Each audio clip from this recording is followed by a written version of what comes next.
தமிழக மக்களுக்கு ஒரு மிக முக்கியமான செய்தி. ஒவ்வொரு ஆண்டும் ஜூலை மாதம் மின் கட்டணத்தை மாற்றியமைக்கும் நடைமுறையின் ஒரு பகுதியாக இந்த ஆண்டு மின் கட்டண உயர்வு தொடர்பான ஆலோசனைகளையும் கருத்துக்களையும் தமிழ்நாடு மின்சார ஒழுங்குமுறை ஆணையம் தற்போது கோரியுள்ளது. கடந்த 2022ஆம் ஆண்டு முதல் 2027 ஆண்டு வரை ஆண்டுதோறும் மின் கட்டணத்தை உயர்த்திக் கொள்ள ஏற்கனவே அனுமதி வழங்கப்பட்டுள்ள நிலையில் இந்த ஆண்டு மின் கட்டணம் உயர வாய்ப்புள்ளதாக தகவல்கள் வெளியாகியுள்ளன. இது தொடர்பாக பொதுமக்கள் மற்றும் பங்குதாரர்கள் தங்களது கருத்துக்களை தெரிவிக்க இன்று முதல் 15 நாட்கள் வரை கால அவகாசம் வழங்கப்பட்டுள்ளது.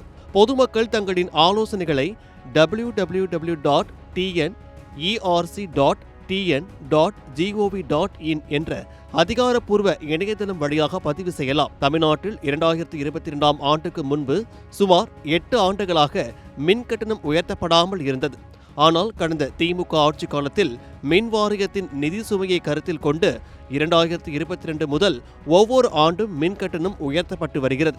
தற்போதைய சூழலில் மின் வாரியம் இன்னும் அதிகப்படியான கடனில் சிக்கி தவிப்பதாலும் தனியாரிடம் இருந்து அதிக விலைக்கு மின்சாரம் வாங்குவதாலும் இந்த ஆண்டும் கட்டண உயர்வு தவிர்க்க முடியாத ஒன்றாகவே பார்க்கப்படுகிறது. மின் கட்டணத்தை எவ்வளவு உயர்த்தலாம் என்பதற்கு சில முக்கியமான விதிமுறைகள் உள்ளன.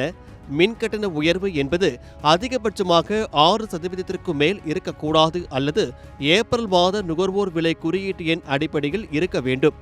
இதில் எது குறைவாக இருக்கிறதோ அதன் அடிப்படையில்தான் கட்டணம் உயர்த்தப்படும்.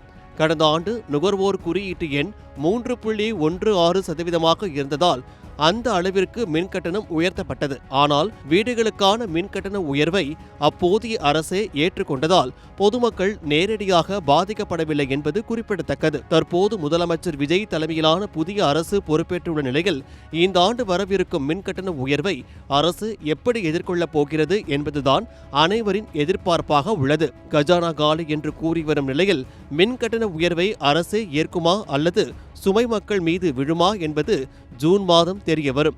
அதற்கு முன்பாக பொதுமக்கள் தங்களின் கருத்துக்களை தெரிவிக்க வேண்டியது அவசியம்.